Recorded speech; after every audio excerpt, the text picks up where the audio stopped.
So then moving on, we finally get into the business end of this card. We had the NJPW World Television title match, and we have a new champion as Jeff Cobb defeats Zack Sabre Jr. in 13 minutes and 28 seconds. Yeah, and keep in mind, I know most of our listeners are aware of this, but in case you didn't know, these matches have a 15-minute time limit. At the press conference the day prior to this, these two guys had both made wagers against one another that they would beat each other in sub 5 minutes, which obviously didn't happen here. So there were, I think, like one of them was going to have to do the other one's laundry for a year or something like that. And the other one was going to have to buy I think Jeff Cobb was going to have to buy like ramen all year for Zach if Zach beat vegan ramen if he beat him in under 5 minutes. So obviously that didn't happen, but this match for me was the match of the night. Just a great contest, and these two guys, we've seen them work together many times in the past. Last year they had that trio of matches, and I feel like during that illustrious 16 title defense run that Zach had last year, no challenger gave him as many difficulties as Jeff Cobb did during that time. And so it is a little interesting because Cobb won the title here, which is very deserved. I mean, Jeff Cobb is a great wrestler, and it's been long overdue that he held singles gold in New Japan again. But Zach had just won that title earlier this month. And so it's kind of like head scratching. It's like, all right, he had the title in January, drops it to Tanahashi. Tanahashi drops it to Riddle. And then in short succession, Riddle drops it back to Zach. Now Zach has dropped it to Cobb. So we went from having one champion for the entirety of the year last year to having five like new guys in a very short period of time, or four, or whatever that may be.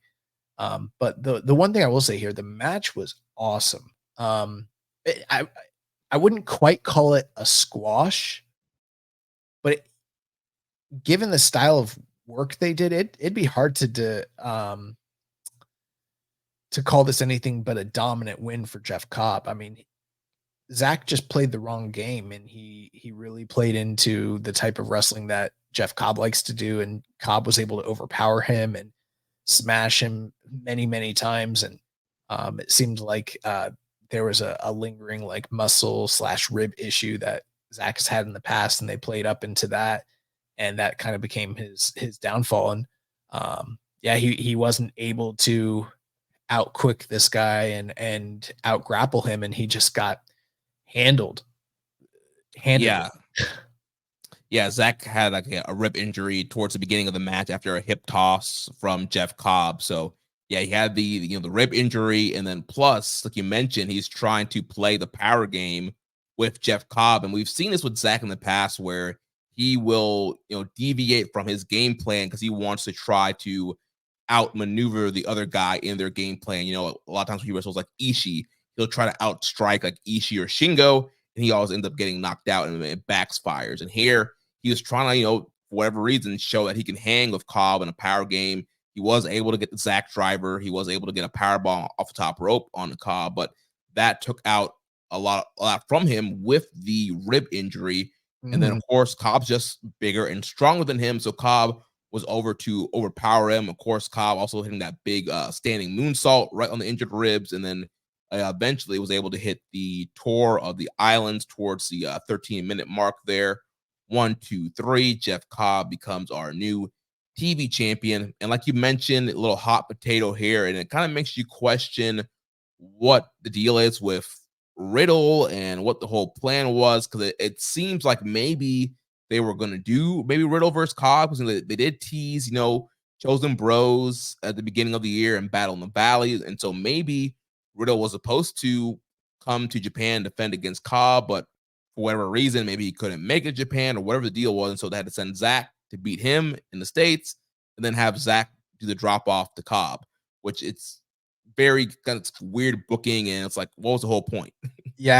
Having Zach win the title back was strange to say the least, because I mean, granted, it was good because he got in a prominent match on a big card and he won, but then he had to turn around and lose to Jeff Cobb. And there's no shame in losing to Jeff Cobb. Jeff Cobb is an established guy and he can beat pretty much anybody in the company on any given night. But it's just one of those things where when you talk about like the stop and start push of Zack, it's a little perplexing.